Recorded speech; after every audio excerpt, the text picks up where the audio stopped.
Llegamos por fin a la clausura de este ciclo de conferencias sobre Mercadante de Bretaña y vamos a poner el punto final con una auténtica autoridad en el campo de la restauración y de la conservación de obras de arte.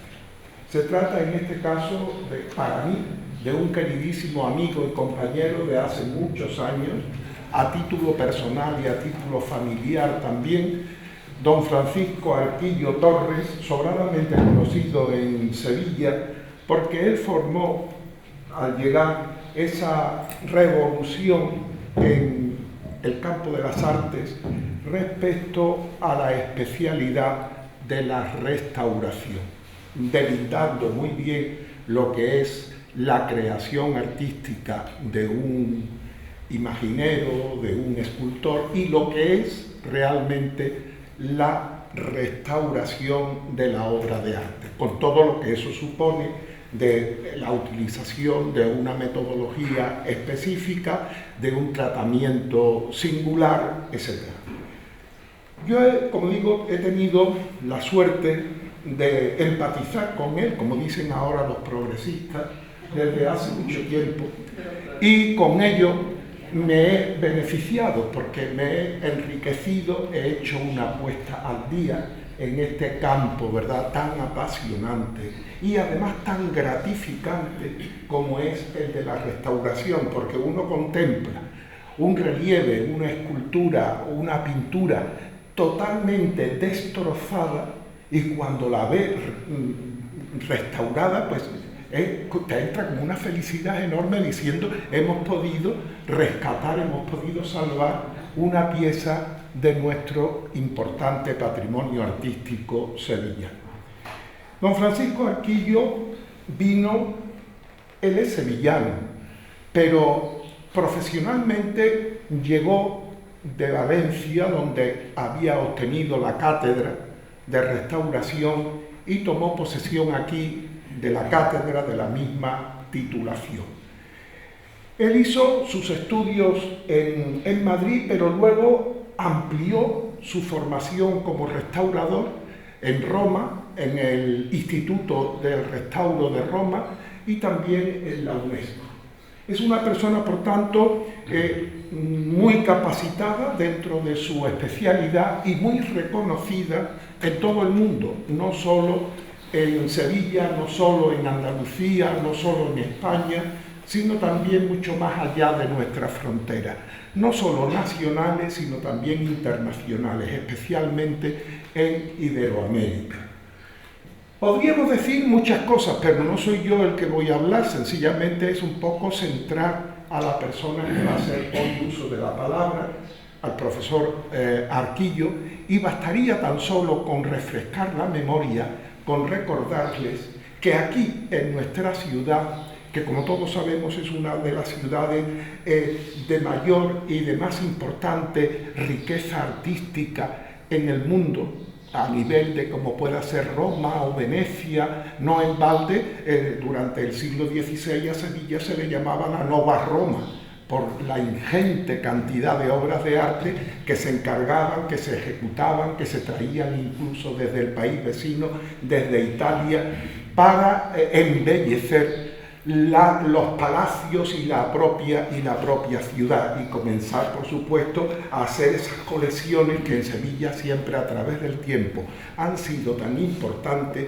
y para nosotros también como corporación, como Real Academia de Bellas Artes, pudimos reunir una colección verdaderamente interesantísima que cuando nos encomendaron la organización del Museo Provincial de Bellas Artes de Sevilla, nosotros depositamos, que no donamos, a los fondos del museo. Y allí están piezas tan importantes como el San Jerónimo de Torrillano, la Virgen de la Buena Leche, el retrato del Hijo del Greco, el arquitecto que ejecutó el Ayuntamiento de Toledo. Pero digo que para presentar hoy a nuestro conferenciante basta con recordar que en Sevilla llevó a cabo la restauración de la patrona principal de la ciudad, de la Virgen de los Reyes. También en el mismo monumento catedralicio restauró otra de las imágenes más bellas y que los sevillanos le tienen una especial devoción o al menos una especial consideración, que es la Virgen Inmaculada, popularmente conocida como la Cieguecita. También en Sevilla, no solo en este apartado de imaginería mariana de carácter glorioso, sino también en el mundo de los cofrades, dentro de las vírgenes pasionistas, la que es un poco el símbolo de la dolorosa sevillana que se exporta por todo el mundo, que es la Esperanza de la Macarena. Y por citar también alguna otra fuera de la ciudad, pues bastaría con mencionar a la Virgen de Guadalupe, patrona de Extremadura, o a otra icona, como diría mi maestro Hernández Díaz, la Virgen de Regla de Chipiona. Bueno, ya lleva usted, don Francisco, más de los piropos necesarios. Le cedo la palabra y ahora usted nos embauca con su oratoria. Gracias. Excelentísimo señor presidente, compañeros académicos, señoras y señores. Tras las conferencias que han sido impartidas los días anteriores por mis compañeros en esta corporación, don Jesús Rojas Marco y don Juan Manuel Miñarro, me corresponde cerrar el ciclo disertando sobre un tema también importante, como es el estado de conservación de las esculturas del insigne escultor Mercadante de Bretaña. Figuras que decoran las portadas del nacimiento y el bautismo de la catedral hispalense. Si bien los aspectos artísticos, históricos y técnicos de la producción de un escultor son determinantes para conocer su personalidad y trayectoria, no lo es menos el conocimiento del transcurrir de su obra a través del tiempo y, consecuentemente, de las causas y consecuencias que originan su deterioro. Pues es bien sabido que como mensaje artístico la obra perdura, pero no como objeto material, ya que sus elementos constitutivos se alteran o degradan dependiendo de múltiples factores, como por ejemplo su mantenimiento, las características y propiedades del material empleado, la calidad técnica de la ejecución, el lugar de ubicación y, cómo no, la intervención de múltiples intervenciones de que ha sido objeto por nuestra parte. Vamos a centrar nuestra atención en tal problemática con el objetivo de obtener elementos de juicio suficientes para considerar que tales maravillas escultóricas se encuentran en muy mal estado de conservación. Pretendemos, partiendo de datos históricos y técnicos de esta tipología de escultura, en barro cocido, que es la materia que nos está preocupando, profundizar en el conocimiento de su elaboración y de las causas y consecuencias de las alteraciones que le han producido o se han producido a través del tiempo. Los materiales cerámicos se pueden componer de diferentes tipos de arcilla. Ya el profesor Miñarro ayer nos explicó sobradamente toda la problemática y la técnica de la arcilla. Yo voy a refrescar únicamente algunas de las ideas que expuso el profesor Miñarro. Bueno, pues decía que se puede componer de diferentes tipos de arcilla, que pueden ser modelados con el material virgen o frescos y posteriormente, mediante el horno, cocerla y conseguir una textura, una calidad, una dureza totalmente diferente. Se caracteriza por su color naranja y su alta porosidad resultante de la cocción a baja temperatura, porque podemos considerar la cocción a baja temperatura 600-700 grados y alta temperatura, y en función de la temperatura se va a comportar el material y va a adquirir mayor dureza, menor dureza, distinto color, etcétera, etcétera. Posteriormente, estas esculturas en barro cocido, o sea, en barro que se han cocido en el horno, pueden volver al horno para ser cristalizadas con un esmalte, por ejemplo, una protección adicional a lo que es la terracota. Esto ya lo expuso, digo, el profesor Miñarro. El contenido de hierro en la arcilla, reaccionando con el oxígeno durante la cocción, le da un color rojizo, característico de la terracota, pudiendo presentar también tono amarillo, naranja, beige, rojo, etc. Una serie de tonalidades que están un poco en función no solamente del material, sino de la temperatura de cocción. Ciertas arcillas requieren una temperatura más elevada para adquirir las características de la cerámica. En general, dividimos esta cerámica en dos grupos. Las arcillas de baja temperatura, que son las que se cuecen entre 900 y 1000 grados aproximadamente, y las que requieren mayor temperatura, superiores incluso a los 1200 grados. Bien, pues a través de la historia se han empleado todo tipo de materiales como soporte de la creación plástica y numerosos procedimientos y técnicas para plasmar las inquietudes artísticas.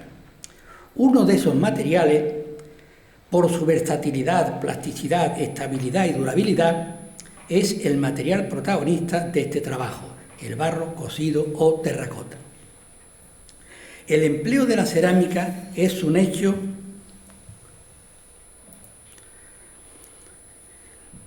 constatado desde la antigüedad. Las excavaciones arqueológicas documentan que la terracota ya se usaba en el cuarto milenio antes de Cristo, encontrándose incluso ejemplos anteriores correspondientes a la prehistoria. Haciendo un rápido recorrido por distintas culturas a través de los tiempos, hemos seleccionado algunos ejemplos representativos del empleo de la arcilla como material para las realizaciones escultóricas. La Venus de Dolny-Bestonicche es el ejemplo más antiguo que se conoce de escultura policromada. De barro cocido, de 29.000 a 25.000 años antes de Cristo. Es la obra más antigua, como antes decía, y mide 11 centímetros de altura. Otro ejemplo también importante son los betis, son figurillas funerarias que se introducían en las tumbas en el antiguo Egipto y cuyo número dependía del estatus social del difunto. En la tumba de Tutankamón se encontraron 413 ejemplares. Las tanagras son otros ejemplos de barro cocido correspondiente al periodo helenístico griego. Eran figurillas principalmente femeninas, producidas a partir de mediados del siglo IV a.C. como objeto decorativo o religioso. En el arte etrusco tenemos este Apolo, que es ejemplo de una figura en terracota de 180 centímetros de altura. Estamos pensando en dimensiones no propicias para este tipo de material, pero que realmente se hizo porque en la escultura etrusca se empleó muchísimo la cerámica para realizar este tipo de obras. En el periodo romano también aparecen figurillas pequeñas de carácter utilitario, religioso, decorativo. Esta que vemos se encontró en Pompeya. Son figuritas o grupos muy pequeños. Y cómo no, los guerreros de Xi'an. En torno al 221 a.C. encontramos en el mausoleo del primer emperador de China, y son figuras en terracota próximas al natural, pintadas y vidriadas. O sea que no solamente encontramos el barro cocido, sino además esmaltado. Por tanto, hay que someterlo a una doble temperatura, la temperatura inicial para la terracota y la siguiente para el esmaltado. Es muy importante y muy interesante toda la técnica de la realización de estas esculturas, pero ni tenemos el tiempo ni creo que es el momento. Aquí tenemos una de las figuras policromadas a las que he hecho referencia. Seleccionando etapas y momentos históricos importantes en que la cerámica ha tomado protagonismo, entramos en el Renacimiento italiano. En Florencia destacan los trabajos del taller de la familia Luca della Robbia, que eran unos grandes especialistas en terracota esmaltada y pintada. Luca realizó la tribuna de los cantores en la Catedral de Florencia y la corona que vemos arriba a la izquierda es de Andrea della Robbia. De aquí pasamos al San Jerónimo Penitente de Torrigiano, que aunque nace en Florencia, vive, se desarrolla mucho en Sevilla y muere. Está conservado en el Museo de Bellas Artes y fue uno de los precursores del Renacimiento. Y dicen que modela la tierra y el barro, al igual que lo había hecho anteriormente Mercadante y otros grandes escultores como Pedro Millán. En lo respectivo a la escultura cerámica contemporánea, da un salto gigantesco, pero ya nos interesan más las otras etapas y nos centramos en la de Mercadante posteriormente. Pero antes diremos que la escultura cerámica contemporánea va a tener a su disposición toda la herencia cultural de civilizaciones pasadas y de ejemplos históricos anteriores. Y va a contar con lo que ofrecen los nuevos materiales.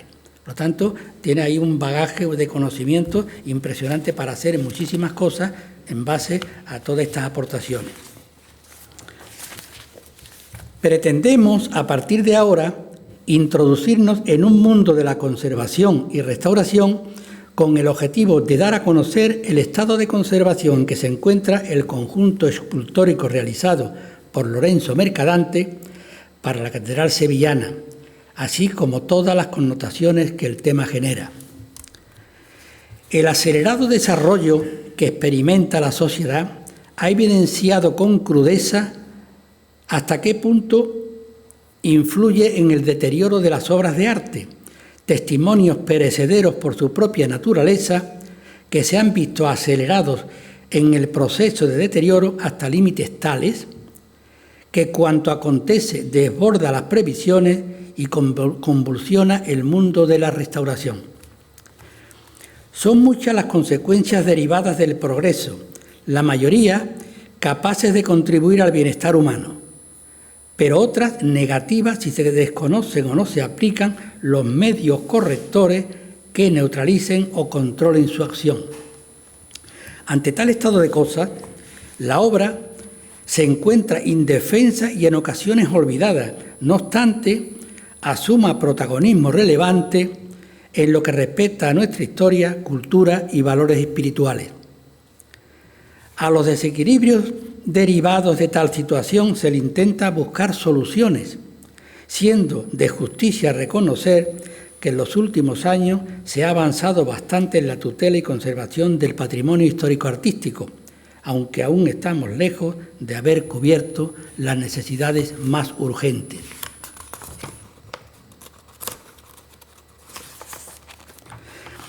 Y tal vez ello sucede porque no somos conscientes plenamente de que su importancia es paralela a otras problemáticas sociales. Pretendemos llamar la atención sobre un conjunto escultórico de categoría artística excepcional, único en su género, que presenta un estado de conservación tan delicado que se nos muere en el corazón de la ciudad ante la indiferencia y pasividad de casi todos. La Catedral de Sevilla, lugar donde se encuentran las esculturas de Mercadante, alberga una insólita riqueza documental, artística e histórica. Su estudio permite el conocimiento de evoluciones estilísticas y de la sociología de un pueblo que supo aceptar trasvases de influencia foránea y adecuarlas a una determinada filosofía vital. La tradición atribuye que los canónigos, al acordar la construcción de la catedral en 1401, decidieron que fuese tal y tan buena que no hubiese otra igual y que se considerase que debía atender a la grandeza y autoridad de Sevilla. Con este sentido de monumentalidad fue concebida la Catedral Hispalense, que estilísticamente encaja en el periodo gótico tardío y que aglutina evidentes reminiscencias de estilos ya en desuso en Europa y casi superados en el resto de la península. La construcción empezó en 1434 por los pies del templo, cosa inhabitual, siempre se empieza por la cabecera, respetando la parte oriental en la que se encontraba la antigua capilla real, motivo por el cual tuvieron que comenzarla por los pies.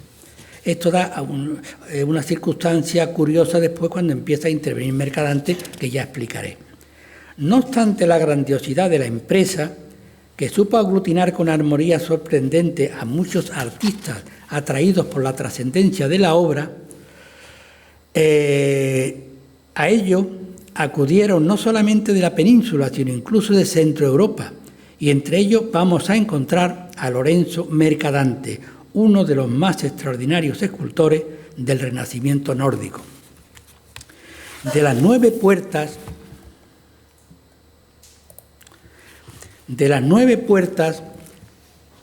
de la catedral destacamos aquellas cuya decoración escultórica nos ocupa. Son la de los palos, la de las campanillas de principios del siglo XVI, obra de Miguel Perrin, escultor renacentista de origen francés. La del nacimiento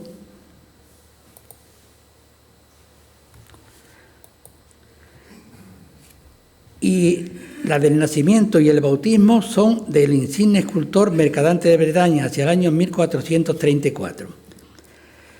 A los pies del templo, aquí tenemos la otra obra de Perrin, que están en la Puerta de los Palos y la Puerta de las Campanillas. Decía que a los pies del templo encontramos la central llamada de la Asunción,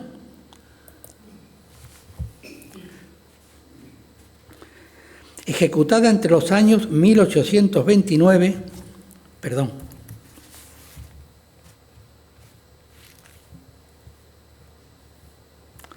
no encuentro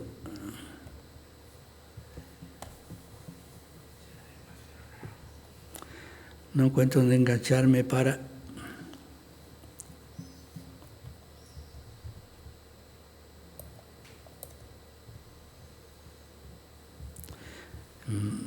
Juan Manuel Miñarro, ¿cómo convertimos esto? Es que no me sale aquí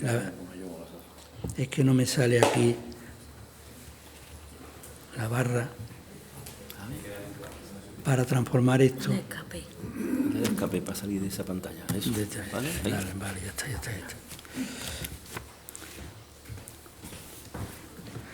Bueno, decíamos que a los pies del templo encontramos la central llamada de la Asunción, ejecutada entre los años 1828 y 1883, y que la decoración pertenece a Ricardo Belver, realizada en 1885.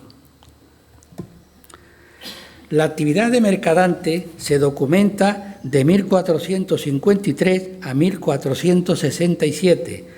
Su llegada a la ciudad coincide con el florecimiento pujante de la escultura española, motivado por la penetración de influjos como, por ejemplo, la escultura borgoñona.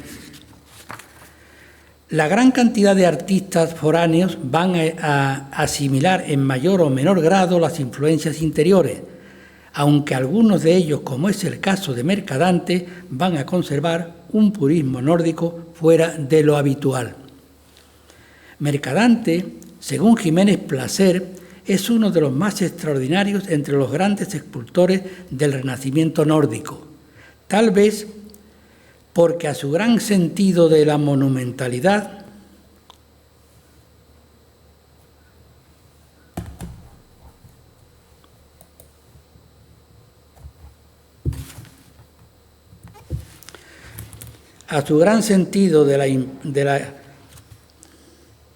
monumentalidad une el más prodigioso y minucioso realismo, interpretando con maestría insuperable joyas, telas y todo tipo de aditamentos.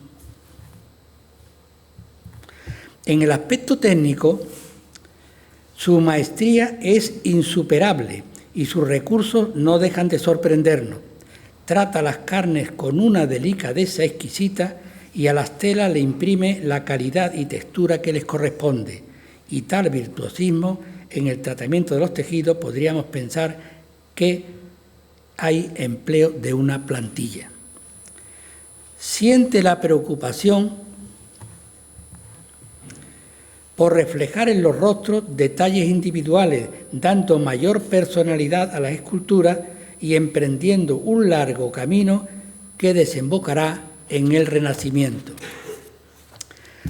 Al analizar las esculturas hemos observado que no siempre el deterioro superficial sigue el mismo patrón, llegando a la conclusión de que posiblemente la técnica de moldeo pudo haber sido diversa. Pensamos que cuando hay adornos muy elaborados, estos pudieron realizarse fuera de la escultura y posteriormente unidos a ella mediante una pasa untuosa como la barbotina o similar. Podemos observar claramente que esto es imposible que se haya podido hacer in situ en la propia escultura. Es de tal delicadeza que pensamos que ha sido hecho exteriormente y después se ha unido a la figura. Exactamente igual que aquí. Por ejemplo, en este caso, la mitra del obispo está desprendida a trozos, pero son una especie de dados exactamente igual, del mismo grosor. Es como si una lámina, una capa de arcilla se hubiese depositado encima. Por tanto, se ha hecho exteriormente y después se ha adosado a la figura. Eso es lo que se deduce de este tipo de deterioro o de la forma en que se manifiesta el deterioro. Aún no había concluido la catedral en su totalidad, pues hasta octubre de 1506 no se colocó la última piedra y el estilo imperante era el gótico florido. Mercadante decoraba las portadas del nacimiento y el bautismo con el estilo renacentista, un estilo posterior, gracias a que la construcción, como antes decía, había comenzado por los pies, dándose la circunstancia o paradoja de que se estaba trabajando al mismo tiempo con dos conceptos artísticos distintos en una misma construcción. Así, mientras proseguía la fábrica gótica y se realizaba, entre otras obras, el retablo mayor del más puro y flamígero estilo gótico, Mercadante creaba esculturas con un nuevo planteamiento. Fijando nuestra atención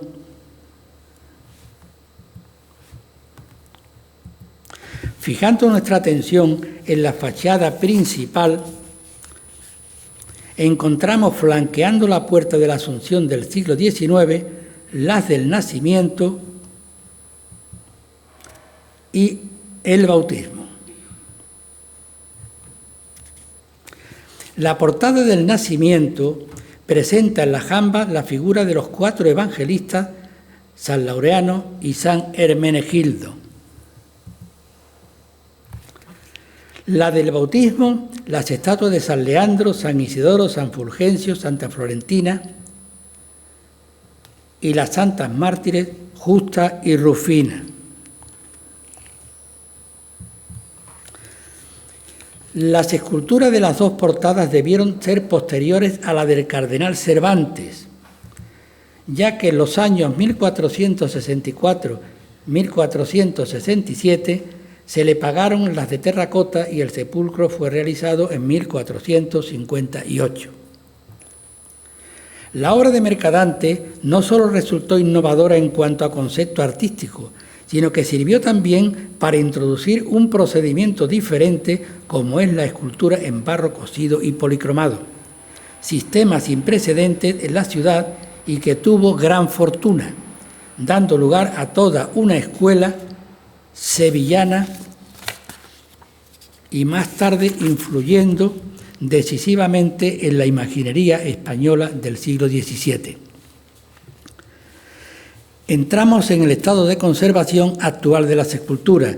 Toda la documentación que se presenta es tomada en el año 2022, por lo tanto es totalmente reciente, hace menos de un año que se tomó la documentación. Siempre nos han merecido un especial interés las figuras de Mercadante por su lamentable estado de conservación. Se trata de un espléndido conjunto que inexorablemente se nos pierde si la intervención no es urgente y adecuada, para conseguir paralizar y neutralizar los graves daños que le aquejan. El análisis comparativo de los documentos fotográficos que hemos podido recopilar desde el siglo pasado hasta nuestros días muestran una progresión vertiginosa del deterioro, sobre todo en los últimos 50 años.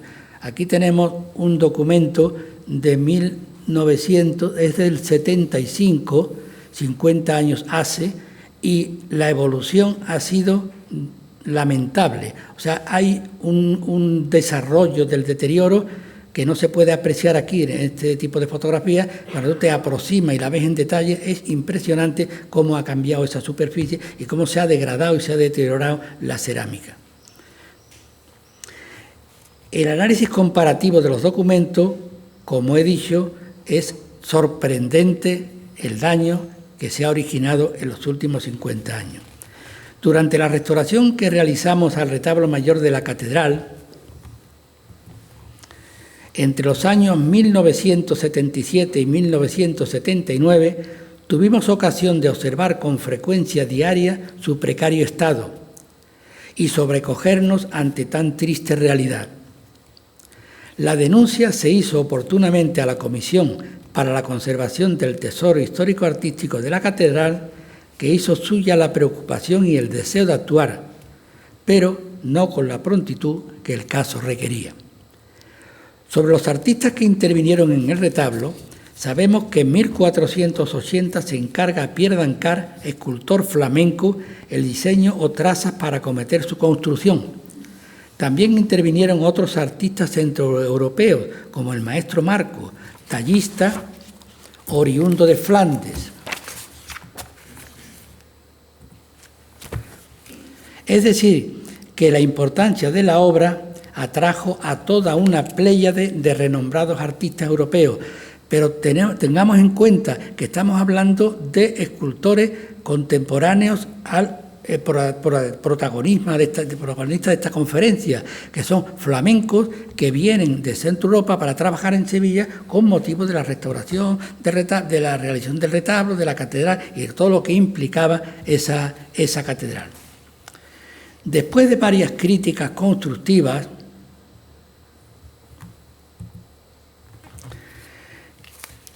decía que después de varias críticas constructivas sobre los mercadantes, coincidiendo con la nombrada restauración, los medios de comunicación comenzaron a preocuparse por el tema. Aquí tenemos un artículo del periódico donde había alguna persona que, preocupada por el estado de conservación de las esculturas, proponía que se iniciase un estudio profundo para conocer realmente y científicamente cuál era el estado de conservación. Entonces se organizó un equipo entre científicos, técnicos y restauradores para emitir el dictamen correspondiente. Fue en estos momentos en que se estaba restaurando el mayor retablo en escultura policromada de la cristiandad, cuando se despertó el interés por Mercadante, iniciándose un estudio para conocer el estado de conservación y cuyo objetivo era determinar las causas del deterioro y las consecuencias que de éstas se derivaban, así como aspectos técnicos y artísticos de la ejecución, complementado con una investigación científica necesaria para determinar la constitución de los materiales, el comportamiento ante determinadas circunstancias adversas, etcétera, etcétera. Son estos dos volúmenes, uno realizado por la Cátedra de Restauración en 1983 y otra por el Consejo Superior de Investigaciones Científicas poco tiempo después. Entonces es el primer estudio serio y científico sobre el estado de conservación de esta obra. Paralelamente al mencionado estudio, se tomaron muestras de todas las figuras, profundizándose también en el conocimiento de su historia material. O sea, lo que significa el conocer las vicisitudes, la historia, los cambios, las intervenciones, todo lo que ha ido sucediéndose desde que la obra existe. Este sería el estudio de la historia material.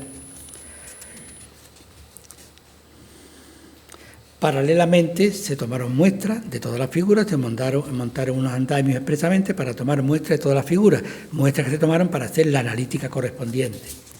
Conocidos y valorados los resultados, se propuso la actuación adecuada. Son muchos los datos de interés relacionados con su mantenimiento, siendo las propias esculturas los testimonios más elocuentes de las desgraciadas intervenciones sufridas. A título de ejemplo, podemos citar la reconstrucción de partes desgastadas o rotas mediante trozos de ladrillo, mortero o cemento. Sabemos que el cemento ya está en vigor en todas partes, está utilizando un material nuevo que tiene muchas posibilidades de solucionar problemas, tanto se emplea en todo el cemento, incluso en la portada de la catedral y en la figura. La tradición viene manteniendo la creencia de que son únicas en su género, no solo por su valor artístico, sino también porque a pesar de las medidas están hechas de una sola pieza, afirmación que se contradice con la realidad, ya que durante el reconocimiento pudimos encontrar las líneas de unión de los distintos tambores que las configuran, unas veces encajando correctamente y otras dejando ver desigualdades superficiales. Los desniveles detectados son consecuencia de la reducción volumétrica o la deformación que se origina en la arcilla al someterla a temperaturas elevadas. Los fallos también pudieron ser rellenados con el mismo material y seguidamente disimulados mediante la supuesta capa de policromía superficial. También encontramos numerosos injertos y rellenos cerrando grietas amplias y profundas, o desprendimientos por rotura y reconstrucciones. Este tema puede prestarse a confusión en lo que respecta a la cronología, pues no todos los añadidos corresponden a la misma época ni están realizados con idéntico material. Obviamente se ve claramente que esta zona ha sido reconstruida. Ha habido un problema y la han retallado o la han reconstruido de la forma que estamos viendo. Posiblemente haya añadidos originales que por algún fallo de la cocción fue necesario restaurar con piezas de cerámica de la misma calidad, incluso talladas por los propios artistas. En cuanto a las causas del deterioro, los procesos de alteración y degradación han intervenido notablemente, siendo la mano del hombre uno de los que asume, no obstante, protagonismo relevante. Ejemplo de ello son las bases de las figuras, que han adquirido formas más o menos indefinidas debido al burdo sistema de fijación y a las intervenciones desacertadas, observándose que algunas figuras no se encuentran en la posición primitiva. Hay figuras que el dosel, la decoración del dosel, le topa la cabeza y le perjudica porque le hace daño. Entonces esta figura se ha movido de su ubicación primitiva. En cuanto a las bases, tiene unos pernos de hierro y cemento. Se introduce el cemento como material nuevo, novedoso, que se podría emplear para esta función. Entonces, no sabemos si esta peana es la original o una reconstrucción, porque hay peanas que son nuevas y peanas que no existen, figuras que están directamente sobre la ménsula. La disgregación interna de la cerámica por procesos físico-químicos ha producido desprendimientos en la zona afectada. La emigración de las sales solubles y su depósito en superficie es notoria a simple vista por su color blanquecino, que ha originado la erosión de la materia. O sea, las sales solubles penetran en la materia, en la cerámica, emigran al exterior, se depositan en superficie y hacen un efecto mecánico destruyendo y erosionando toda la superficie de la cerámica. Es necesario valorar también otro factor que de manera directa o indirecta ha colaborado al deterioro, como es la contaminación o la polución ambiental, que aunque se ha reducido últimamente, por lo que todos sabemos que han retirado la circulación rodada por delante de la catedral, pero ya estaba dañada, o sea, la contaminación ya ha hecho su efecto. O sea, yo digo muchas veces que la figura de mercadante es como las personas, pero al revés. O sea, las personas lo malo, lo bueno lo tienen por dentro. Y en la figura de mercadante, lo malo es lo que tienen por dentro, que es todas las reacciones químicas que se han producido, que la han alterado, la han modificado. Entonces, ¿cómo se arreglan los mercadantes? No hay que superficialmente limpiarlo y dejarlo muy bonito, sino atacar el problema de fondo, de raíz, interiormente. En conclusión, que la acción química se ha producido a través de la disolución y la acción biológica por procesos bioquímicos y fisiológicos, y que en la mayoría de los factores la alteración ha estado presente. En esta alteración ha estado presente el monóxido de carbono de los automóviles, de la combustión, que ahora será menos, pero que ya está afectada. En lo relativo a la meteorología,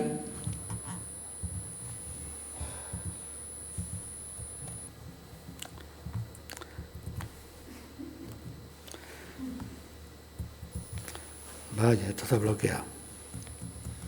Ahora.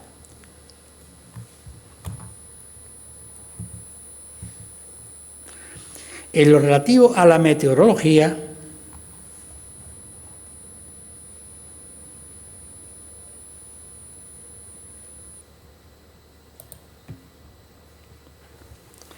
la fachada occidental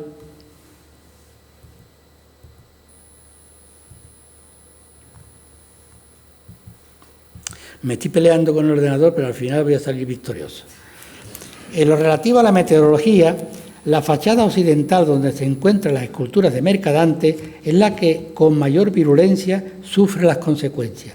Aunque aparentemente se encuentran resguardadas por su ubicación en las jambas, la protección es relativa y también desigual entre unas esculturas que están en una situación, una orientación y otra. Aquí tenemos un gráfico donde las que están orientadas hacia el sur son las que están más deterioradas, y las que están en la otra parte, mirando a otra dirección, resulta que se encuentran dañadas, pero no con la crudeza de las anteriores.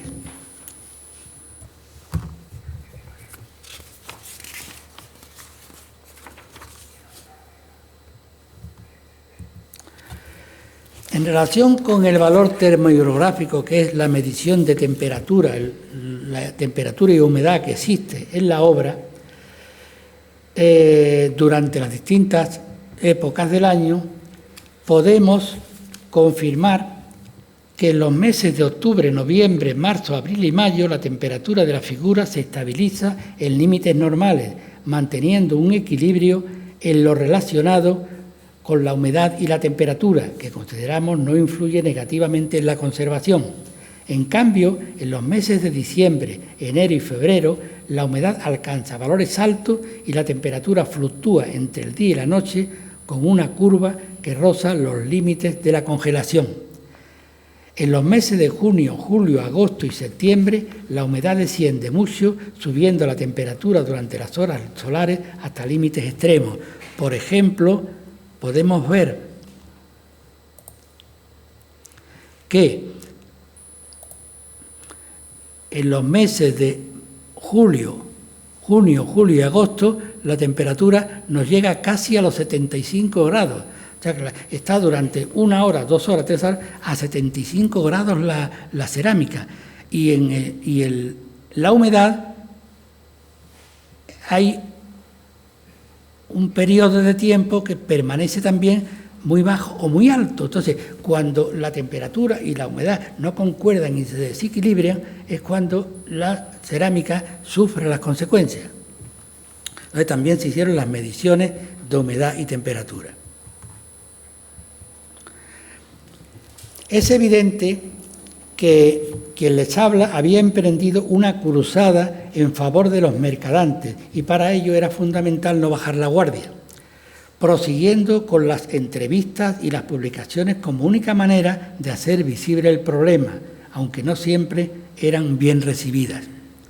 En el 9º Congreso de Conservación que se celebró en Sevilla en 1992, presenté la comunicación titulada salvemos los mercadantes de las portadas del bautismo y el nacimiento en la Catedral de Sevilla. Pero quiero pasar al anterior para recordar que dentro de las opiniones de personalidades sevillanos opiniones sobre la situación del retablo, de las esculturas de Mercadante, si había que reproducirlas, si había que cambiarlas de sitio, etcétera, etcétera, había quien decía que las esculturas, dice, según palabras de una profesora de escultura, arrancar la figura de su lugar es tarea muy peligrosa al estar sujetas con cemento e hierro. Y yo le contestaba, efectivamente las esculturas no pueden arrancarse, deben separarse de su base aplicando procedimientos y técnicas especializadas que no ofrecen ningún riesgo para la integridad de la figura. O sea, era una lucha permanente. Quien se oponía a su tratamiento y a su reproducción, y yo que defendía que había que reproducirla y que había que retirarla del lugar original. En el congreso al que antes me refería, la comunicación era clamando sobre lo que le pasaba a los mercadantes, que le echaran cuenta, que lo cuidaran, que lo estudiaran. Entonces se presentó una comunicación al Congreso diciendo: salvemos los mercadantes de las portadas del bautismo y el nacimiento en la Catedral de Sevilla. ¿Qué es este? Continuando con el mismo tema, el boletín de esta academia publicó mi discurso de ingreso en esta corporación y también hablaba sobre y me lamentaba sobre la situación de los mercadantes. O sea que Mercadante ya es de la familia. Yo creo que ya es prácticamente amigo de la infancia. Me da mucha pena de él, yo lo quiero mucho, pero me da mucha pena por lo que está pasando, que no se lo merece. En 2001 fue publicado este boletín de la Real Academia, pero además,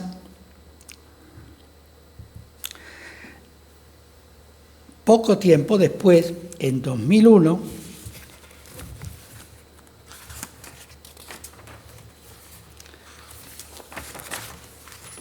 no es 2001, son años después, se publica un libro auspiciado por la UNESCO, editado en Italia y escrito en inglés para promoción internacional.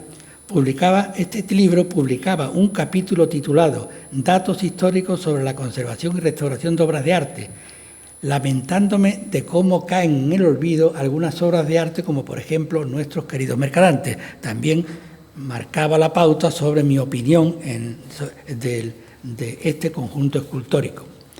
La polémica continuó, pero las esculturas fueron nuevamente olvidadas. Tenéis una recopilación de recortes de prensa hablando de la situación de los mercadantes, o sea que el tema no es nuevo, viene del año 83.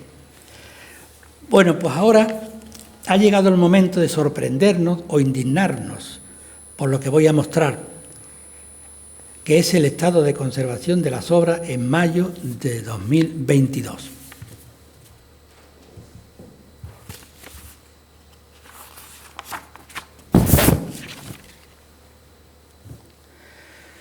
Bueno, aquí tenemos al Laureano.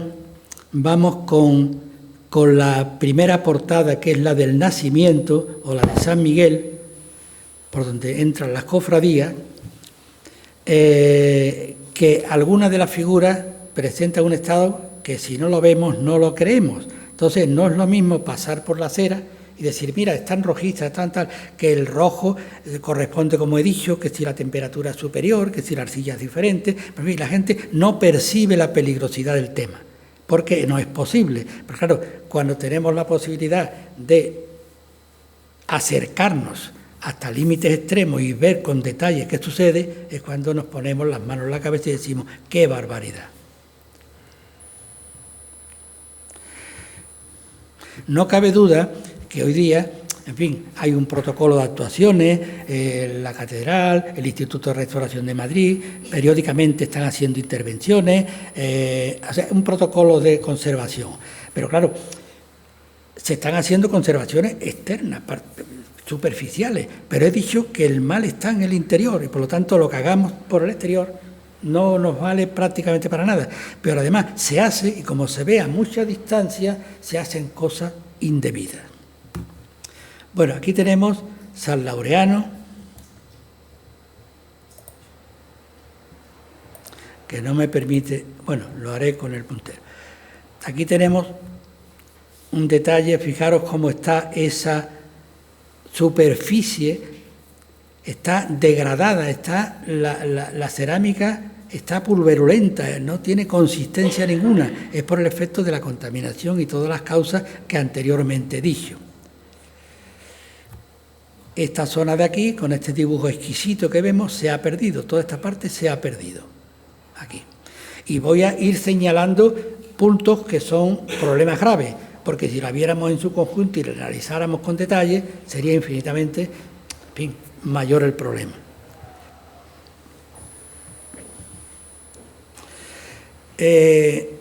Esto me confirma el problema que yo acabo de plantear. O sea, que las sales penetran, hay reacciones químicas interiores, hay transformaciones de la materia. Y entonces, ¿qué pasa? Interiormente no tiene consistencia y exteriormente con cualquier golpe salta. Entonces, lo que le pasa a esta mano, aquí ha habido un golpe y el golpe podía haber dado, no sé, un mínimo efecto, pero en cambio, fijaros lo que ocurre. Y aquí en la mitra de San Laureano, lo que había referido antes, que es como si se trabajase exteriormente, se cogiera, se modelara y después se colocara en la figura, porque no es una cosa irregular, son como dados, como un ajedrezado, algo que tiene un mismo grosor. Eso cómo se pegó, se habrá pegado a lo mejor con la barbotina, no lo sé, pero se ha desprendido por los efectos negativos del ambiente y de todo eso, pero no ha sido por una mala cocción, nada de eso, no ha sido por un problema de ejecución mecánica o técnica. San Marcos también de la portada del Nacimiento. Bueno, todo ese blanco que tiene la barba, eso, o son deyecciones de las palomas, depósito de las palomas, o son sales solubles depositadas en superficie. Claro, si esto en el protocolo de actuación se intervino hace 2 años o 3 años, ¿cómo es posible que esto esté en estas condiciones cuando no hay polución? ¿Por qué? Porque la figura está contaminada, o la figura está que hay que someterla a un tratamiento ya, meterla en la UCI durante el tiempo que sea necesario, pero no in situ, fuera, porque in situ no se le puede aplicar el tratamiento que requiere. Bueno, esto estaba íntegramente policromada, se ha perdido, quedan restos, que además en la investigación que hizo el Consejo Superior de Investigaciones Científicas, uno de los investigadores nos acompaña, José Luis Pérez Rodríguez, supieron todo de la figura, temperatura de cocción, composición de la cerámica, grado de deterioro, todo. Entonces, con ese conocimiento se podía haber iniciado algo para recuperar, no se hizo absolutamente nada. Y lo que se está haciendo es un poco, y perdonen ustedes, es lavar la cara, para que se vea muy bonito desde la cera, pero no se afronta el problema que requieren para su salvación. Por ejemplo, aquí vemos, esto se corresponde con una junta. O sea, los 2 tambores, porque la escultura se modela, se ahueca, se corta, o se corta y se ahueca, y después hay que unirla. Una vez que se ha cocido al fuego, hay que unirla. Bueno, hay que unirla, pero una vez se coincide y otra vez no, puesto que la cerámica mueve por el calor, por muchos motivos, y después no coincide. Entonces, la no coincidencia hay que ajustarla de la manera menos visible. Bueno, pues esto no se veía en la fotografía que tenemos de hace 50 años o de hace 30 años, que son del archivo de la propia Universidad de Sevilla, no se nota nada. Y aquí la tenemos totalmente marcada, o sea, marcada la unión de los tambores. Esto es debido a que en muy poco tiempo, los últimos 50 años, el deterioro ha avanzado notablemente. Bueno, estos son trozos, piezas que han tapado un agujero, como rellenando con trocitos, con restos de construcción o de cerámica. Entonces, Eso es un pastiche que no se ve desde abajo, se ve desde arriba. Otro tema, por ejemplo, hay piezas que estarían a lo mejor pegadas originalmente, pero que se han desprendido porque tiene un corte y un plano tan perfecto que me extraña que sea una cosa posterior, tiene una pieza que ahí había y que se ha desprendido. Pero aquí hay un añadido. Esto es un añadido que no sabemos si es original o no, pero no cabe duda que cuando Mercadante termina tendría muchísimos problemas por haber movido, de roturas, de movimientos, y lo tuvo que arreglar. Y para arreglarlo hay que colocar, añadir, injertar, etc. Aquí tenemos la pieza en 3 momentos diferentes. La que hizo Rafael Rodríguez, que nunca le agradeceré suficiente el haberme ofrecido la posibilidad de contar con estas maravillosas fotografías hechas hace menos de un año, como es esta. Esta pertenece al ICROA, el antiguo Instituto de Restauración, que hoy se denomina de otra forma, y esta es una de la Universidad de Sevilla que desconocemos la fecha. Pero, por una parte, podríamos pensar que esta es anterior, del 75, pero yo sigo pensando que seguramente esta es anterior a esta. O sea, esta de la Universidad de Sevilla es anterior a la del Instituto de Madrid. En esta otra fotografía, por ejemplo, la nariz la tiene rota. Después veremos con detalle la cabeza, ¿no? La nariz la tiene rota y aquí la tiene completa. Después la barba también tiene rotura y desperfecto y falta, que esta no la tiene. La unión de los tambores, aquí se marca, aquí no lo tiene tampoco. Aquí, en cambio, tiene la marca de la arcilla o lo que se le colocó para unir los elementos, pero no está erosionado ni está suelto, está perfectamente unido y coherente con el conjunto. San Juan. Bueno, la cabeza de San Juan es para llorar. Está en unas condiciones como toda la película supervista está como levantada, como si fuese un óleo, una película al óleo, o sea, la película pictórica como levantada, erosionada.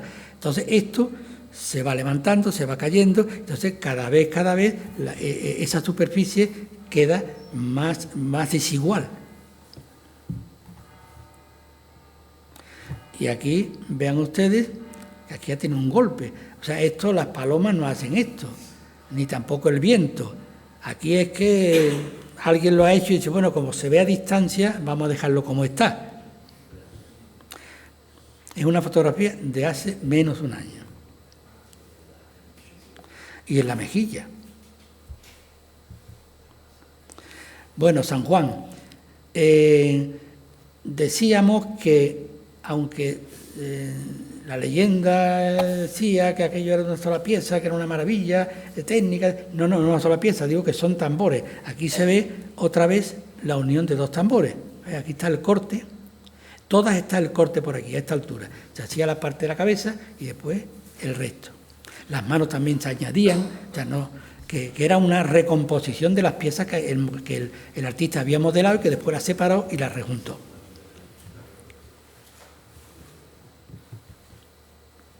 San Lucas. Bueno, aquí hay un daño. Por ejemplo, San Lucas, ¿veis la situación que tiene? Está estupendamente. ¿Por qué? Porque está al lado de la puerta del nacimiento, en la parte lateral derecha. Por lo tanto, no le da el sol, no le da la lluvia y no le da nada. Y se conserva en unas condiciones buenas, óptimas. Salvo lo que podemos ver aquí en la frente. Que esto a mí me extraña y me sorprende mucho, porque es como si fuera una lámina, un cuero, pero es como una especie de cuero que se levanta, pero se levantaría no como en la mitra que hemos visto, pero esto es una cosa igual, es como una lámina del mismo grosor, que lo tiene en la frente. O sea, pues el profesor Miñarro dice que puede ser debido a una bolsa de aire. Bueno, pero esto, el problema ha sido recientemente, no es desde el siglo XV. Entonces, con cualquier cosa que son las circunstancias externas negativas que tiene el conjunto. Entonces, también ha producido eso.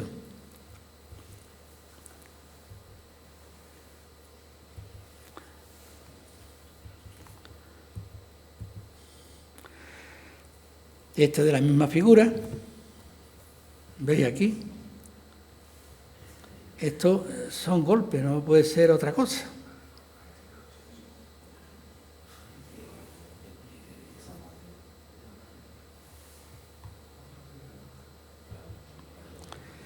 San Mateo, también del nacimiento, fijaros la nariz de San Mateo, que hemos visto la fotografía del archivo del Instituto de Restauración de Madrid, que la tenía completa.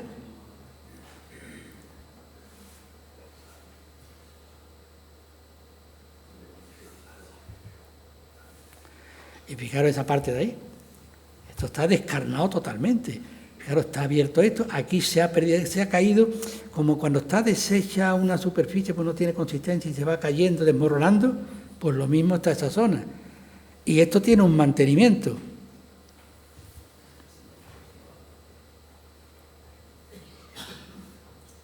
Pero estamos viendo parcialmente el problema.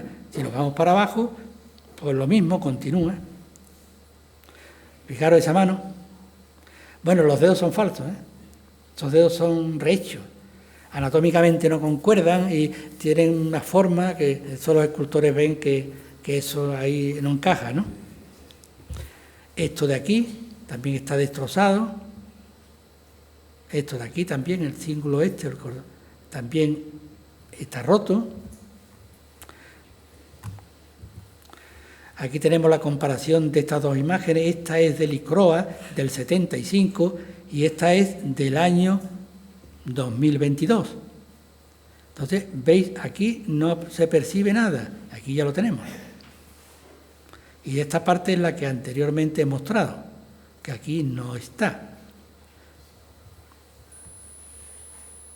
Y además, es curioso porque hay imágenes que esto de aquí del dosel le está dañando la cabeza, o sea que no estaba ahí, puesto que cuando se puso originalmente se colocaría de manera que aquello no le rozase. Bueno, hay muchas que están encajadas, entonces no sé si es que la peana es nueva o si la han movido y la han colocado fuera de su lugar. San Hermenegildo, fijaros cómo está esa cabeza. Hay una fotografía que yo presenté en uno de los escritos que he mostrado, donde estos daños que aparecen aquí están completamente blancos, rayones blancos. Entonces, lo que han hecho en el mantenimiento es pintarlo de color carne. O sea, es una intervención provisional de todo, o sea, no se ha hecho nada definitivo, porque además no hay que hacerlo porque no es necesario. Hay que primero resolver el problema interior. Aquí tenemos un añadido en la manga, ¿veis? Añadido de una arcilla seguramente, no creo que sea otra cosa, ¿no? Entonces, ¿cuándo se hizo eso? Pues no lo sé. Hay añadidos que son muy buenos y hay cosas que son burdas.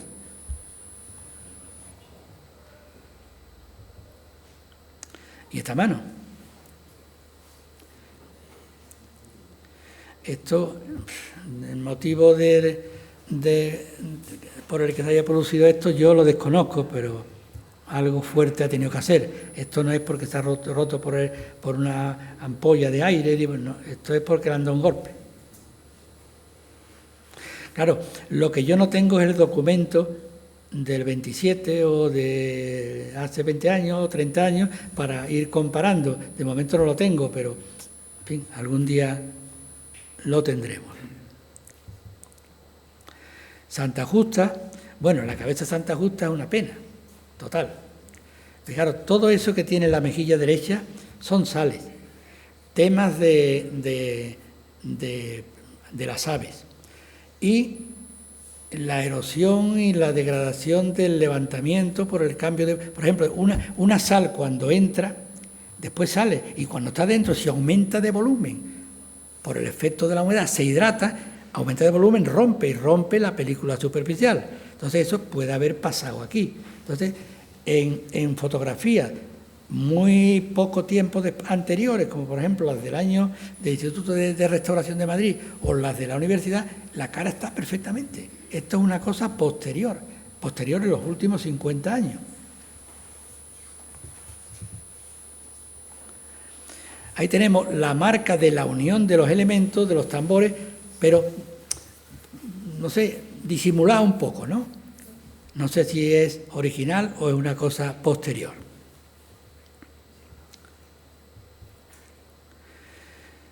Bueno, ahí tenemos el dedo meñique, que lo tiene roto.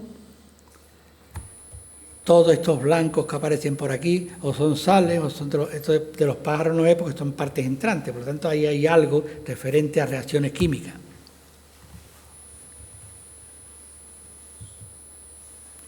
San Fulgencio,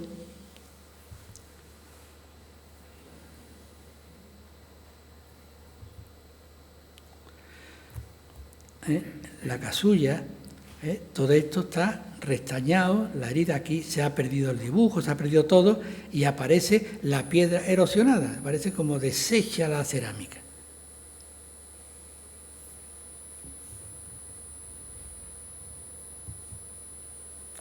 Y esto que volvemos a ver, esto es una maravilla, pero que creo que una maravilla que se ha hecho fuera y se ha colocado posteriormente. No sé si estoy en lo cierto o es una lucubración o es una hipótesis descabellada. Además, hay otra cosa también interesante, que esto, una cosa en relieve, en relieve, pero aquí está rehundido en la propia cerámica. Es como los egipcios, casi un bajo relieve o una cosa parecida, ¿no?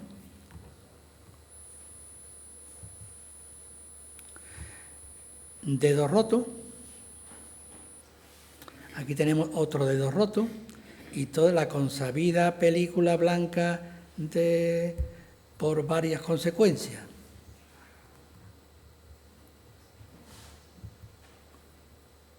San Leandro, ¿ve? Ahí está, la mitra está ahí encajada, que parece que no es su sitio. Ese no es su sitio, ahí eso lo han movido.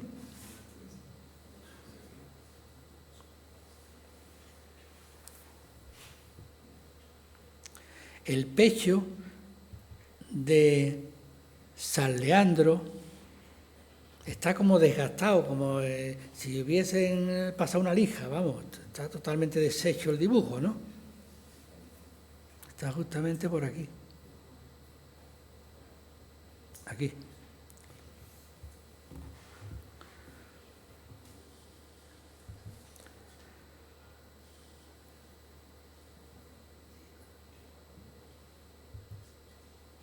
Bueno, aquí tenemos el añadido que ya vimos, la reconstrucción de esa parte, aquí el desecho del pecho y los dedos rotos y además en una situación, ¿veis?, con llagas, con pérdidas de policromía superficial, con pérdida de todo, ¿no? Policromía superficial no, películas superficiales de cerámica.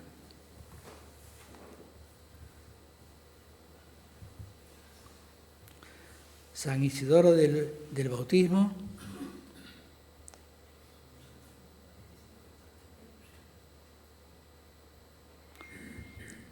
Que la mano tiene todos los dedos rotos. Y reconstruidos, le han metido alambre, le han metido yeso, le han metido mortero y ahí han intentado simular los dedos.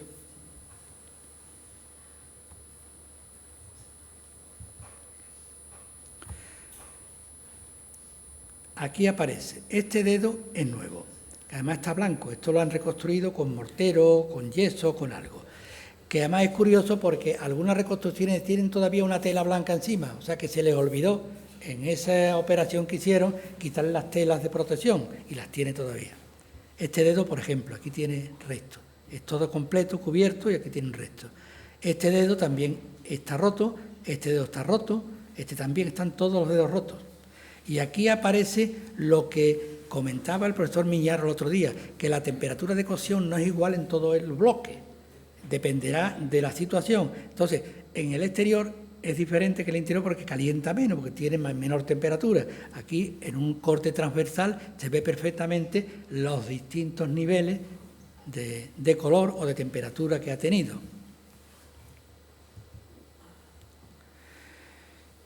Y continuando con el deleite de la técnica de este artista, Es sorprendente como el vuelo de esa casulla, eso lo tiene ahí como volar. Eso como se ha hecho fuera, se ha hecho dentro, lo han colocado después, de luego es una maravilla técnica toda la obra de Mercadante.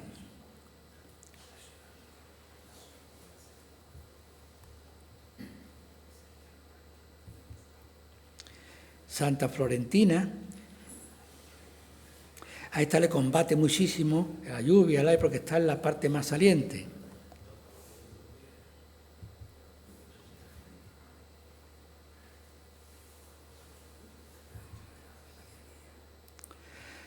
Por ejemplo, ahí volvemos al problema de los daños. Aquí hay partes que han desaparecido, este dedo es nuevo, este también, este está roto. O sea que daños hay para regalar.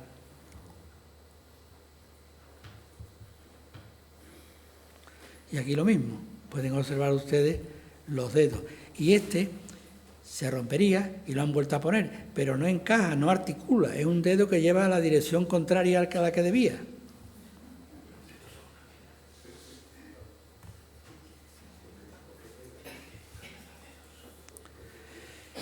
Añadidos de yeso o mortero de arena y cal, porque es que el yeso lo hemos encontrado también en cosas menores. No lo hemos encontrado. Los químicos han descubierto que aquello era yeso, porque además un yeso duro como el de dentista que se emplea o algo así, ¿no? Bueno, Santa Rufina, que aquí en la cabeza se ve el problema que tantas veces he dicho, ¿no? Que es el de la erosión superficial de la cerámica y la degradación interior. Aquí se evidencia con mucha claridad. Aquí también la pérdida de materia.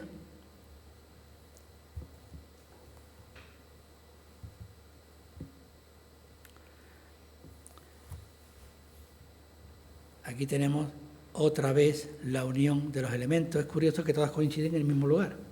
Aquí, en el mismo lugar. Bueno, pues en esta otra llamo la atención de lo siguiente. Aquí se marcan los tambores, 1, 2, pero tienen distinto color. Este tiene distinto color a este. Pues eso que es debido a que antiguamente los hornos no podían mantener una temperatura estable. Y bueno, vamos a poner la temperatura y a lo mejor resulta que no sabías cómo estaba. Hoy día hay una precisión, tú sabes exactamente la temperatura y el tiempo, pero en esta época no. Y lo mismo, una parte se cosía una temperatura y otra parte se cosía otra. Según me comentaba hace poco el doctor Pérez Rodríguez, dice que cuanto más temperatura adquiere la terracota, más blanca es. O sea, más roja, temperatura mínima para conseguir ya la reacción química, que es el rojo. 600 grados, 650, 700. Y cuando empieza a subir la temperatura, va subiendo o va apareciendo el color blanquecino. Entonces, cuanto más amarillo, más claro, más calor ha recibido. Entonces, la temperatura de cocción, en el estudio al que yo he hecho referencia durante la proyección, ellos sabían la temperatura de cocción, la composición, todo esto se sabía hace 30 años y no se ha hecho nada.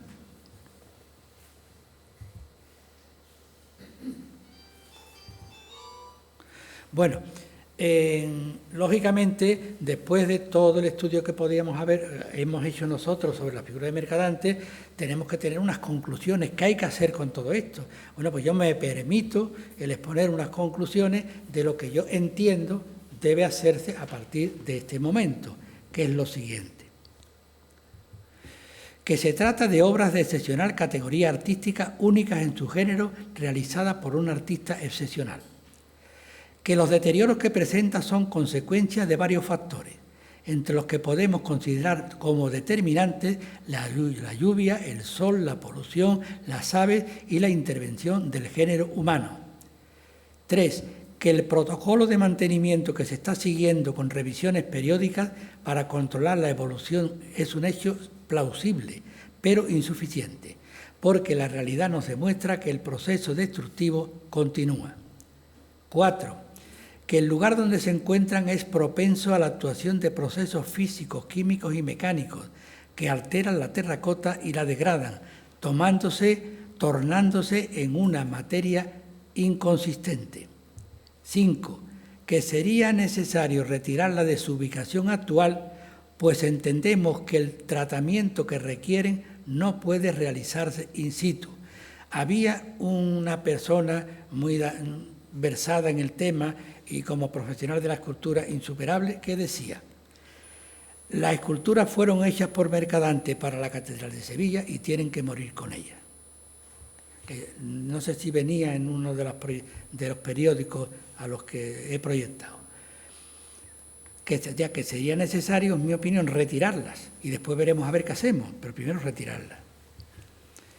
Que una vez realizado el tratamiento de conservación con un criterio arqueológico, consolidando el original y retirando los burdos añadidos no originales, valorar la conveniencia de restituirlas a su lugar de origen o sustituirlas por copia. 7. Que en el supuesto de tener que reproducirlas para salvaguardar su integridad física, existe tecnología que permite conseguirlo sin manipular la imagen, como por ejemplo el escaneado 3D y la posterior impresión con material estable. Y 8. Que las imágenes se encuentran en un muy preocupante estado de conservación.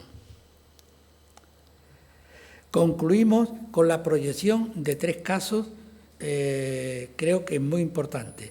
Son los que en mis clases de restauración yo siempre proyectaba 1 o 2 o 3 veces, muchas veces. Esto es lo que deberíamos hacer siempre que nos encontremos con este problema, que son los siguientes. El retrato ecuestre de Marco Aurelio en Roma. Tiene unas dimensiones de 4 y pico por 3 y pico. Está en el Campidoglio. Entonces, esto se ha quitado de su lugar, se ha hecho una copia, el original ha ido al museo y actualmente lo que nosotros podemos contemplar al exterior es esto, una copia fiel del original. Y no ha pasado nada, nadie se ha alarmado, ni han tirado cohetes, no ha pasado, ni ha habido guerra. Únicamente que eso era lo sensato y lo necesario y lo que la obra pedía. Otro ejemplo. Estamos en Venecia, la Basílica de San Marcos. Los 4 caballos de bronce, la cuadriga, del siglo IV a.C. en bronce han sido sustituidos por copias.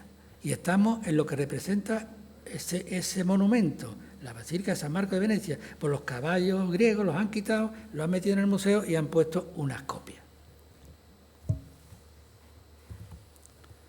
Y finalmente, el que quiera ir a ver al David de Miguel Ángel ya no puede verlo en la plaza. Tiene que ir al Museo de la Academia, que es donde se contempla. Aquí tenemos el David en el museo, pero anteriormente estaba en la plaza. Entonces, el de la plaza es la copia y el original se ha pasado al museo. Y los turistas ven el que no sabe que existe el Moisés, el Miguel Ángel el David, pues le da igual ver la copia que el original. Pero lo cierto es que han salvado el original. En nuestra ciudad los mercadantes continúan deteriorándose y el Giraldillo ya subió a las alturas, o sea que el Giraldillo ya subió y se quedó. Y los mercadantes pues ahí están esperando y durmiendo el sueño de los justos. Bueno, pues damos por concluida la serie sobre Mercadantes de Bretaña y las portadas del nacimiento de San Miguel y la del bautismo de la Catedral de Sevilla. Creo que hemos tomado buena nota del estado en el que se encuentra y de la urgencia que hay porque esto se le ponga un remedio y un remedio acertado además, ¿no? Pues esto queda en manos de todos los sevillanos y en manos de las instituciones que puedan y deban hacer posible que este sueño sea una gozosa realidad. Muchas gracias a todos ustedes por acompañarnos estos días y ya saben que tienen aquí su casa para lo que necesiten. Muchas gracias y muchas gracias al profesor Arquillo, que además de exponer todo el tema que le ha que le ha sido asignado, nos ha obsequiado con estas maravillosas ilustraciones que realmente han sido lo importante para que de una forma visual seamos posibles de calibrar y de valorar el mal estado de conservación en que se encuentra. Como digo, muchas gracias a todos.